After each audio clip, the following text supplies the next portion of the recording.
Good evening, ladies and gentlemen. It's a great privilege to welcome all of you here today.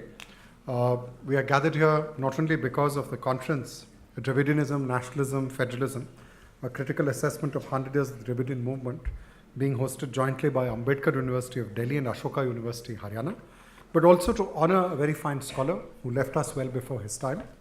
All of us did not have the privilege of knowing MSS Pandian, some of us did, but you could not possibly read the history of modern South Asia, its politics, culture, economy, agriculture, the questions of ethics in public life without having come across his work. This is a very small gesture to remember and commemorate his life and work, because as with any great scholar, he lives on through his ideas and his ideals. And who better to request to speak than Professor Partha Chatterjee, Columbia University, New York. He needs no introduction, and since the job of a chair is to be seen but not heard, I will simply announce his title, A Relativist View of India, Professor Chatterjee.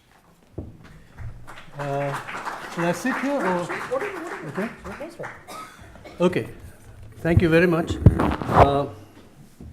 This is not the first time that I'm having to speak in memory of someone who was much younger than me, which I suppose only proves that in matters of life and death, nature operates in a completely random way. I first met Pandian in the late 1970s when he was still a PhD student at CDS in Trivandrum. And then he was, for a few years, my colleague at the Center for Studies in Social Sciences, Calcutta. And then over the years, through various projects and collaborations, he became one of my closest intellectual friends. And particularly being in Delhi, I remember the first time, his first ever visit to Delhi, when he arrived for a Subaltern Studies editorial board meeting in the month of January. He arrived wearing half-sleeved cotton shirt and sandals. Ever since then, as I said, Pandian became a very close friend. When Ravi and Rajan approached me to do a keynote lecture for this conference, I said I was not the right person to speak on Dravidianism.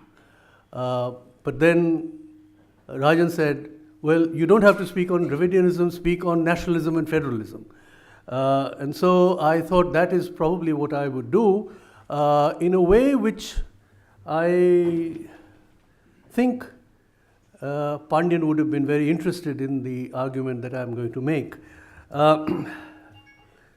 This is still something that isn't fully worked out, so I'm offering this as a kind of a set of fairly tentative propositions. Now, let me begin with federalism. There are two kinds of writings on Indian federalism. One is largely legal constitutional, which deals with, the federal distribution of powers going back to the Government of India Act 1935. It deals with center-state political relations, including very contentiously the role of the governor in Article 365. It deals with advanced and backward states, planning priorities, financial allocations by the Finance Commission, discrimination in central policy towards states, and so on. So that's one set of writings. But there's a second set of writings which is more about the social and cultural foundations of federalism. And this includes debates over whether India is a single nation or a federation of nationalities. If it is single, then is there a distinct cultural identity of each federal unit? Language becomes a crucial question here, especially the democratic significance of, if you look back on history, on the Congress decision in 1919 to organize its provincial committees according to linguistic regions rather than the then existing administrative provinces. And then later in the 1950s onwards, the linguistic reorganization of states from 1956 onwards. So there are actually two histories of the nation that are involved, and that's what I want to focus on. This distinction between two kinds of writings on federalism actually corresponds, I'm suggesting, to two different histories: the history of the nation state and the history of the people nation. So in some ways this was suggested by Rajan's talk this morning. I always knew Rajan was a very good student, so he, I think, very correctly anticipated my argument of this lecture without, I suppose, only from the title. Because when one speaks of the nation and the state, it actually implies an identity between people, nation, and state. People equal to nation equal to state. That is the ideal set of identities that nationalism would wish to project. But what I'm suggesting is that the equation between the identity between nation and state involves a very different history from the way in which the identity between people and nation is constructed. And that's what I wish to focus on. So if you take the history of the nation state first, this, in the Indian case, this is a nationalist history that emerged from the beginning of the 20th century, tracing through archaeological and textual evidence the sequence of state formations in India from ancient times. The high points in this history are the large empires: the Maurya, the Gupta, the Sultanate, the Mughal, the Vijayanagara, all of them basically endorsing the historical possibility of state formations claiming extensive sovereign jurisdiction over much of the subcontinent. So I think that is fundamentally the way in which the long history of the nation state is constructed. This nationalist history countered the colonial claim that the British were the first to bring about the political unity of India. At the same time, this history also accepted the existent reality of British Indian institutions of law, bureaucracy, army, education, and economy as modern state institutions which would have to be appropriately nationalized into the institutions of a united nation state. The production of this history accompanied the professionalization of history writing in the 20th century through learned societies, the universities, the Indian Historical Records Commission, the Indian History Congress, major publishing houses, and academic journals. This history of the nation state, that is, continues to be mainly produced in the English language and claims to be the authoritative version of historical truth. But if you consider the history of the people nation, on the other hand, this is a much more fragmented, disparate, and contentious field of history writing carried out in print from the late 19th century, mainly in the regional languages. These histories are about caste, sectarian and religious identities, local and regional histories of political conflict and domination, social reform, linguistic identity, etc. One may call this an old social history, quite different from the academic social history, in which the achievements, tragedies, and aspirations of particular groups or communities are narrated. Academic historians writing in English tended to dismiss these histories as insufficiently rigorous in their methods and unacceptably ideological in their motivations. The allegation was that there was no systematic attempt in these histories to separate historical facts from myths, legends, folk memory, and fabulous imagination. But as politics acquired a more democratic mass base from the 1920s, this regional stream of history writing acquired new political significance. The regional languages became the principal medium of mass political communication, as shown, as I said, by the decision of the Indian National Congress to reorganize its provincial committees along linguistic boundaries. The political process by which something called the people was mobilized as a political subject in different parts of India also energized the production of these vernacular histories. It is there not in the academic histories of professional historians, that the people nation was imagined as a political community. Now, synthesizing these two histories, the history of the nation state and the history of the people nation, has remained a persistent, though not generally recognized problem in independent India. There is an official nationalist history that valorizes as the self-identity of the nation state the territorial boundaries as inherited from British, French, and Portuguese India, minus those that were separated to form Pakistan, plus the princely states integrated into India. There is no necessary cultural logic attached to these boundaries. They are the results of the accidental history of colonial conquests and political negotiation. Think, for instance, of why the Andaman Islands are part of India and not Ceylon. Why are the hill states of the northeast part of India but not Burma? There is no cultural logic involved here. This is entirely the product of British colonial conquest and then colonial governing policies, administrative policies. On the side of the people nation, there are two major approaches to the production of a long history of the Indian people. Both rely on a civilizational view, insisting that within the broad geographical mass of India, there has evolved over centuries, beginning from Harappan and Vedic times, a cultural formation that has an integral and unique character. The difference between the two approaches is that whereas one accepts the historicity of large-scale migrations into India from other places and argues that by including within it the peoples and cultures of all who have come and settled on this land, India has produced a composite culture that enshrines unity in diversity. The other approach insists that the Harappan and Vedic peoples were one and the same. They were Hindus who were subjugated and oppressed by invading Muslims for 7 centuries and who reasserted their nationality by winning independence from British rule. The difference between the two approaches was not visible in the late 19th or early 20th century, but has become prominent after independence and the partition of India. One reason for this is the difficulty of reconciling the territorial boundaries of the Indian state with the cultural history of the people. Both approaches face this difficulty and offer different solutions. The chief difficulty, I will argue, is posed by the real political significance of mass cultural formations of linguistic communities in the different regions of India. The importance of language in the emergence of national consciousness has been explained most influentially by Benedict Anderson.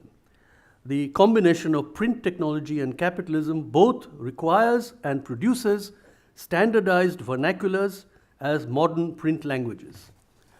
Ernest Gellner has shown how, through the establishment of universal literacy and secondary education, modern industrial states destroy the earlier hierarchical structure of an elite high culture and many local folk cultures and create a standard vernacular high culture accessible to all. This history of linguistic nationalism, typical of European countries, is complicated in the Indian case because of the two parallel histories I have described above.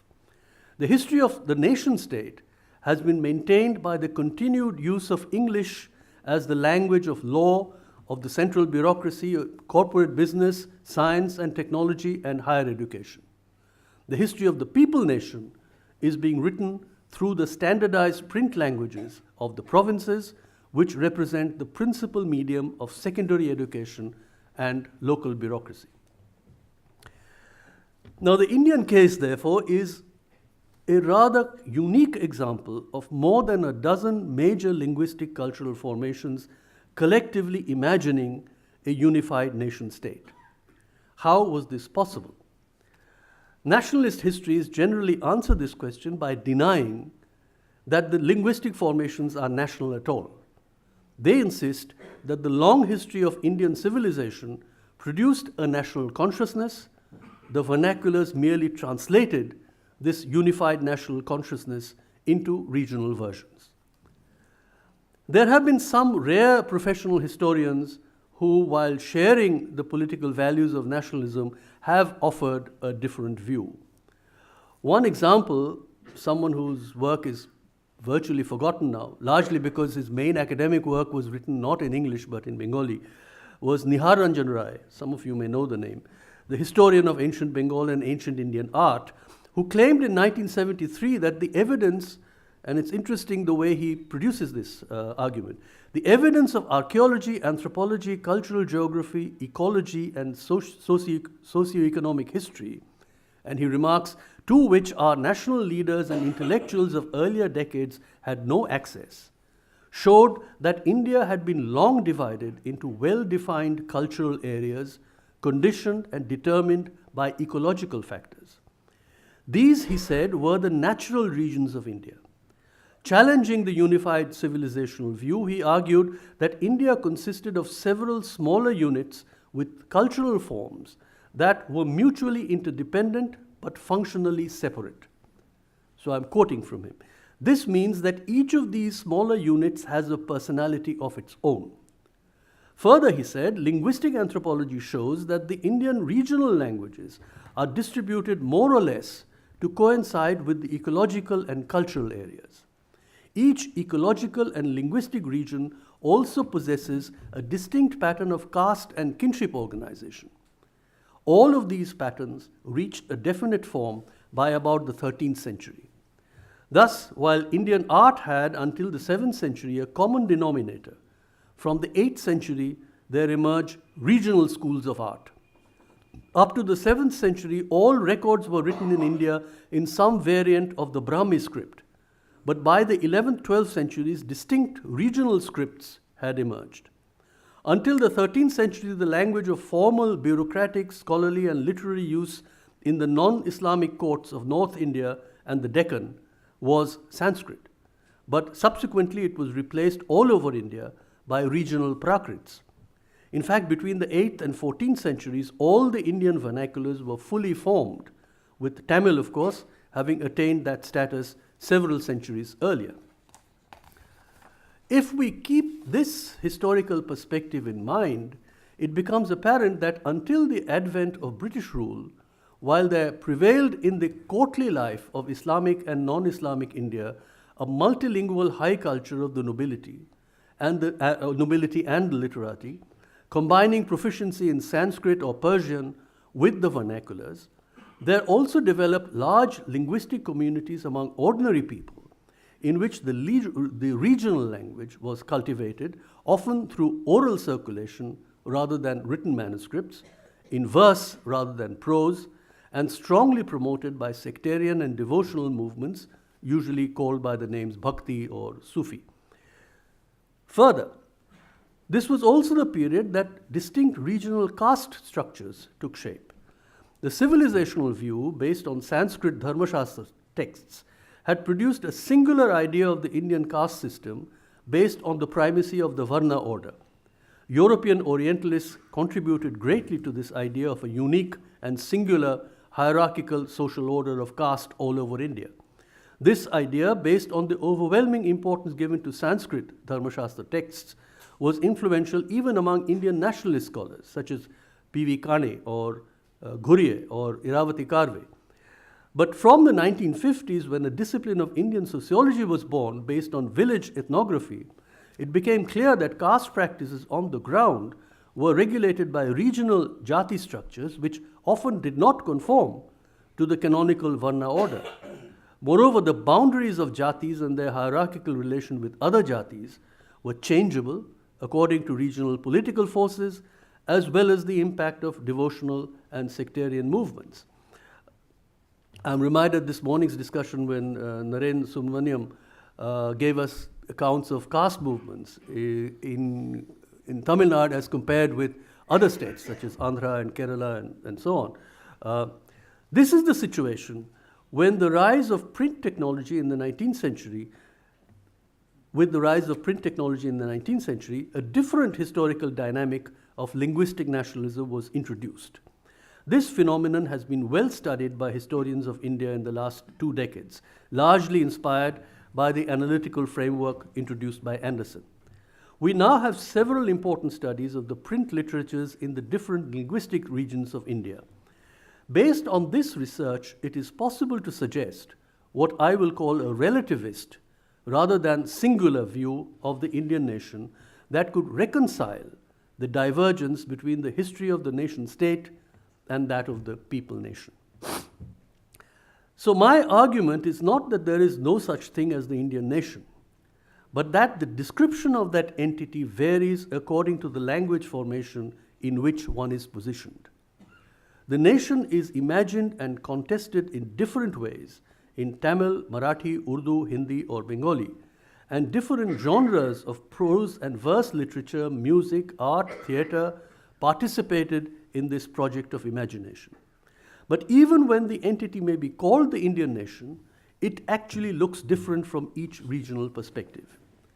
My argument, therefore, is that we can only and necessarily get a relativist view of the Indian nation relative to the linguistic region from which one is looking, since there is no available linguistic perspective from which we can obtain an invariant view of the object. Academic histories produced in English by professional historians only give us the history of the nation state. The history of the people nation and its identity with the state can only be imagined in a vernacular print language. Of these, there are several in India, and each produces a different description of the nation. Consequently, only a relativist view can reconcile the history of the state with that of the people. By looking at the Indian nation from a relativist rather than singular point of view, we come upon many interesting, even startling findings. In the rest of this lecture, I will present from secondary sources some examples of the differences that result with changes in the linguistic perspective. I bring up the examples of Maharashtra, Tamil Nadu, Punjab, Bengal, and Assam, but other examples can be easily added since the literature of most major print languages has now been studied. So let me begin with Maharashtra, where none of these, I'm not specialist on these regions. I'm depending on secondary work like Veena Naregal, who's present here, Prachi Deshpande, Shobit Guha, Milind Wakankar, Meera Kosambi's work on the theatre, etc. The memory of the Maratha Empire as the proximate history of sovereignty that was lost looms large over the nationalist imagination in Maharashtra. By the late 19th century, the dominant nationalist ideology merged the history of the people nation with that of the state through a construct called Maharashtra Dharma. Based on local historical sources, the Bakhar, this history claimed that the Marathas were the first nationalists of India who fought to protect Hindu identity against Muslim rule. Maharashtra Dharma, as an ideology of righteous rule, was different from the ideology of the Mughals because it was Hindu. It was also different from the Hindustani Dharma of the Rajputs, since the latter was based only on military ethics. According to V.S. Rajwade, one of the key ideologues of this ideology, Maharashtra Dharma is equal to Hinduism in other parts of India, plus the establishment of righteous rule, plus the protection of cows and Brahmins, plus freedom, unity, and leadership. But the formation of Maharashtra Dharma was internally divided. So V.S. Chiplunkar and Rajwade clearly saw it as led and guided by Brahmins. Non-Brahmin intellectuals, while affirming Maharashtra Dharma, rejected Brahmin superiority. Further, in Marathi literature and theatre, the nation, and this is a very interesting contrast with many other regions, in Marathi literature and theatre, the nation was represented as male, with Shivaji as the iconic warrior hero ruler. Contrast this with Bengal, for instance, where Bankim Chandra's depiction in his novel Anandamat of the nation as the once resplendent but now violated mother became iconic in literature, theatre, and art as Bharat Mata, even though Bankim had originally imagined the mother nation as Bengal, not India. The feminine image of the nation as mother was widely adopted in northern India, and Hindi literature, as well as popular posters and prints, had a major role to play in that project of imagination. In Maharashtra, on the other hand, the founding ideologue of Hindutva, V.D. Savarkar, described the nation as Pitribhumi, fatherland. I moved to Tamil Nadu with much trepidation because what I'll say here will sound like the words of a novice, but I'm not claiming to say anything original about Tamil Nadu linguistic formation. I'm depending entirely on secondary literature, Sumati Ramaswamy, Venkat Chalapati, who's here, and not least of all Pandyan's work. So the attempt to reconcile the history of the people with the history of the state takes a very different path in Tamil Nadu. The centrality of language in the imagination of nation was sharply posed in the Tamil region, where the Tamil language itself was deified in the iconic maternal image of Tamil Thai.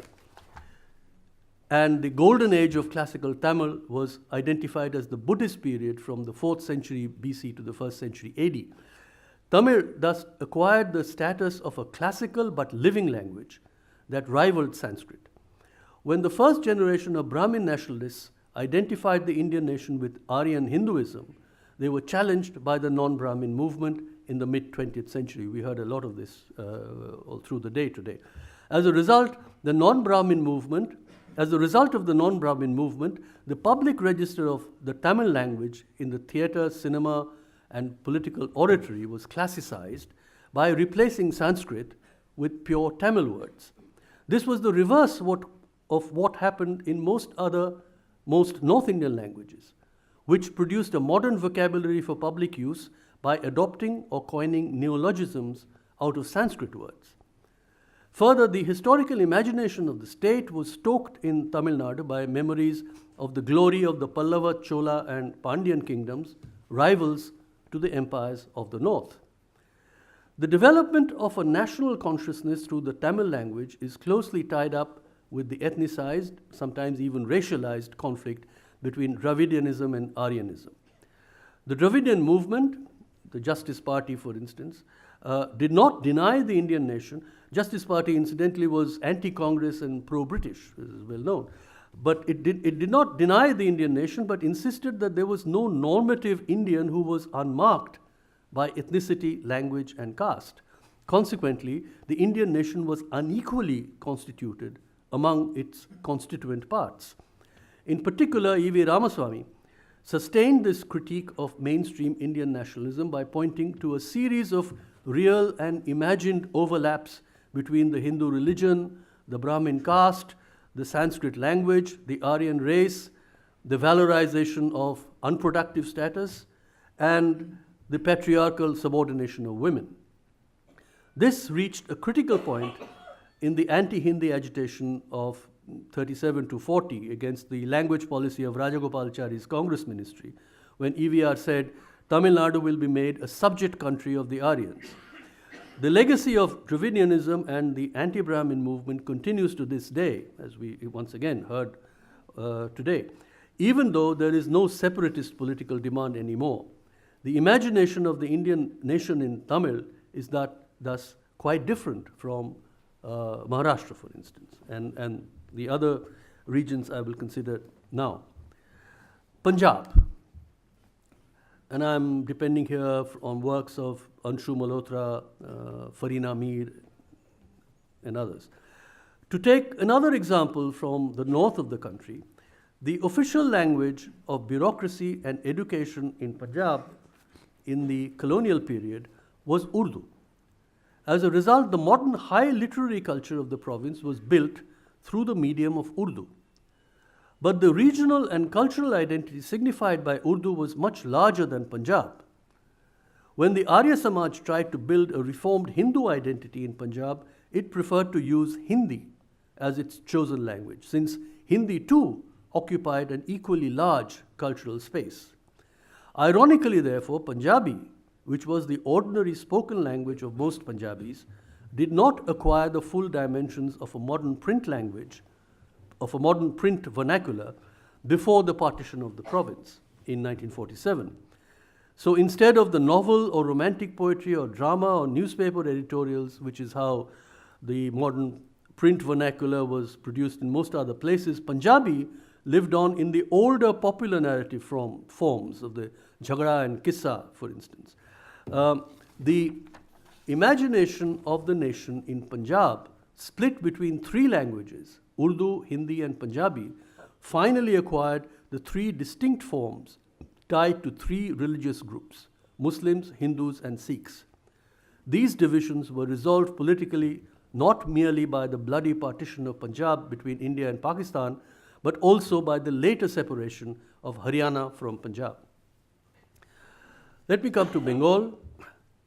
The new print literature in Bengal was put together in the 19th century by upper caste, Hindu, English-educated Bhadralok. Initially, there was an attempt to classicize the language by relying on Sanskrit and creating an artificial prose form called the Sadhu Bhasha. The political history of Bengal, marked by a series of Muslim ruling dynasties, was not affirmed except for the rare occasion during the Swadeshi period when the last ruler, Nawab Siraj-ud-Dawla, who was defeated by the East India Company's troops in the Battle of Palashi in 1757, was depicted as a tragic hero, but that's only a very brief period. Instead, Hindu Bengali writers turned to the history of Rajasthan, circulated mainly through James Todd's annals, to imagine a valorous political past of the nation. Alongside, there was the attempt to find a popular base of Bengali regional culture in the literature of legends around folk deities called the Mongol Kabba, ballads of romance, and most prominently, the Vaishnav and Shakta Bhakti literature, and folk musical forms such as Baul. Hence, there was little historical depth to the imagination of the state in Bengal when compared to its cultural identity as a people. The cultural identity of Bengal was strongly equated for the first time with its political identity by the Hindu elite at the time of the Swadeshi agitations against the partitioning of the province in 1905. This Hindu bias in the imagination of the nation was challenged by a Muslim literati, which asserted the glory of Islamic civilization and Muslim rule in India, as well as the contribution of Muslim poets and folk performers to the shared popular culture of Bengal. An attempt to create a distinct Musalmani Bangla did not succeed. It is important to note that the rise of a mass Muslim politics in Bengal in the 20th century was caused primarily by agrarian conflicts and not by a cultural divide. That agrarian politics finally led Bengal's political leaders to identify with the Muslim demand and the Hindu leaders to demand the partition of Bengal. But Pakistan was imagined as a nation almost exclusively in northern India in the Urdu language. The problem was shown up soon after Pakistan was formed, when the Bhasha Andolon erupted in East Bengal in 1951 against the imposition of Urdu. This started a process that ultimately led to the formation of Bangladesh 20 years later. The same standardized Bangla language now prevails in both West Bengal and Bangladesh, with shared literary, musical, and artistic traditions. Thus, the convergence between a history of the people with a history of the state remains fraught in both halves of Bengal. Finally, let me take the case of Assam. There are two alternative classical traditions that have been invoked by intellectuals in Assam.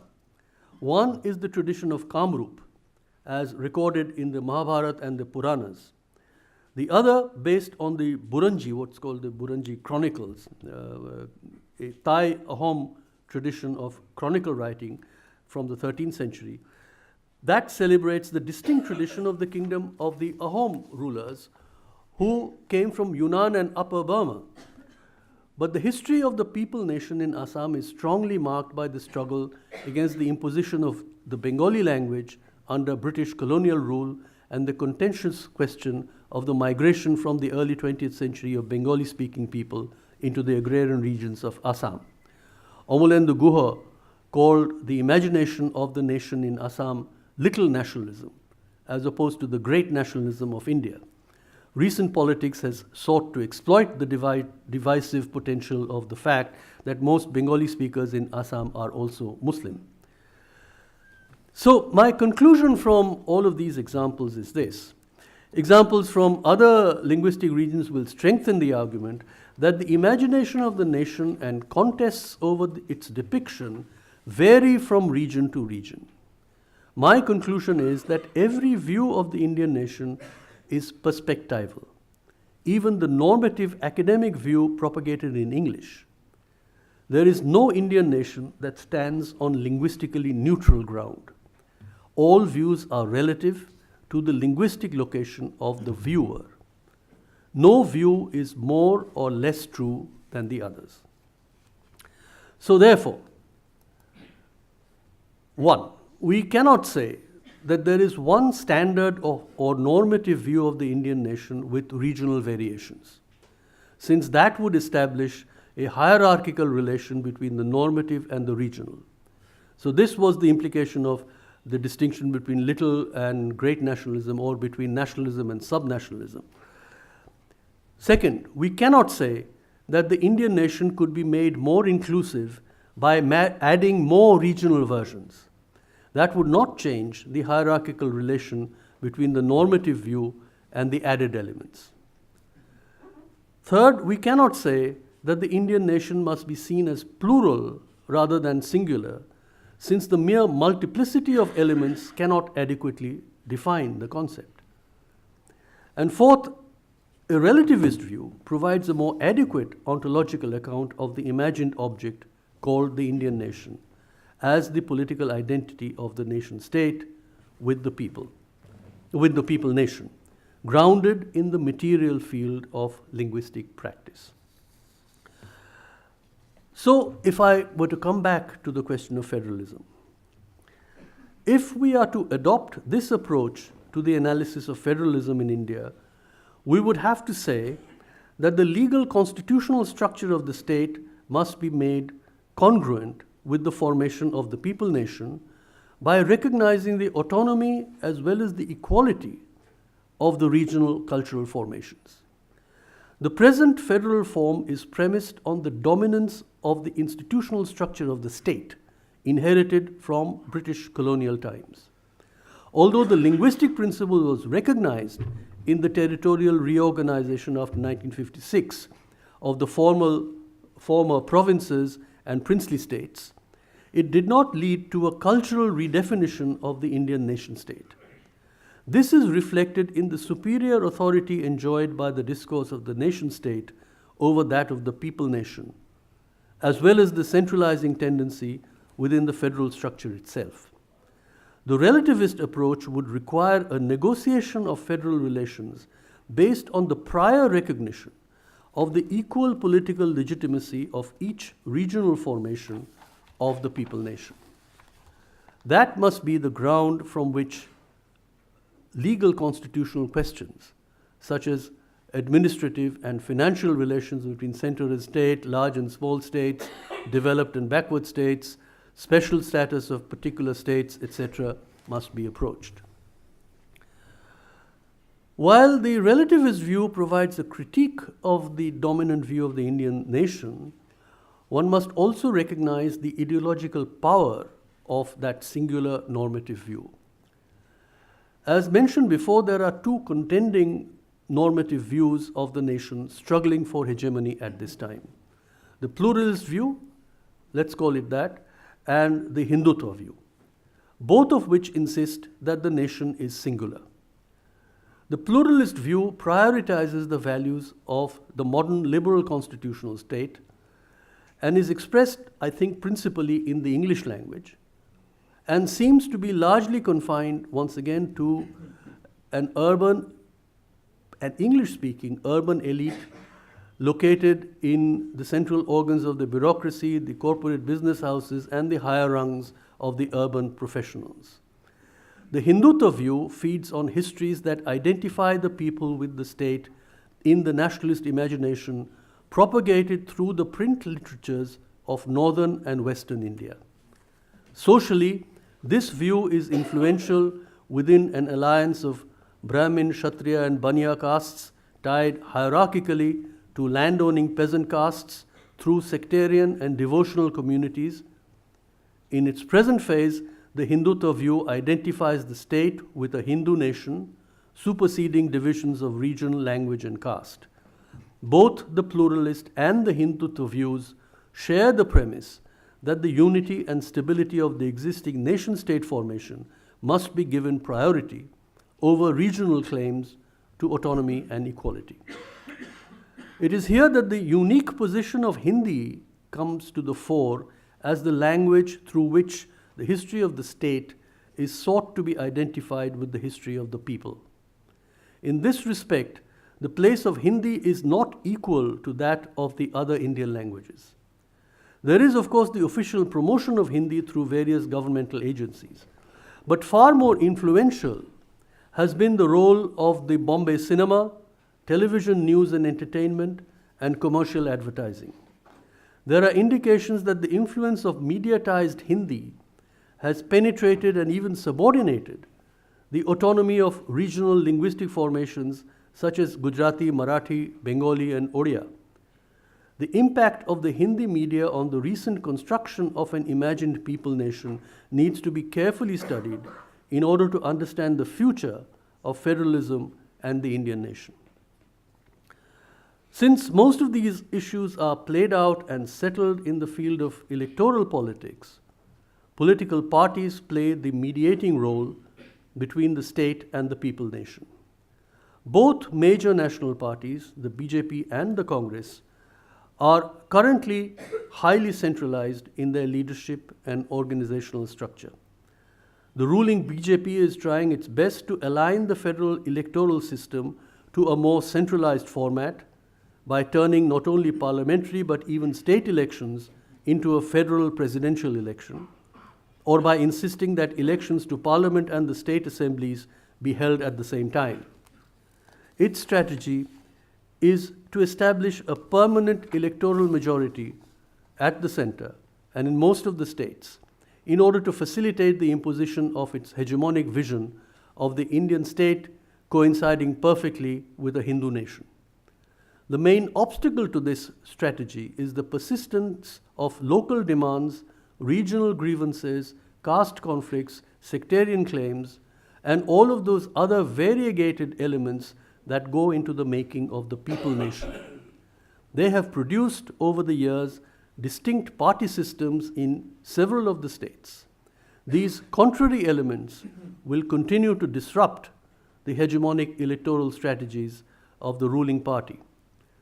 The tangled relation between the nation state and the people nation in India is unlikely to be settled soon. Let me conclude by just making a remark which I cannot help. There have been many occasions in the last couple of years since Pandian left us when I've wanted to pick up the phone and have a conversation with him. This was one such moment, and I wish he was here. He would have had lots of very illuminating and penetrating questions, I'm sure, but that's not going to happen. So, thank you.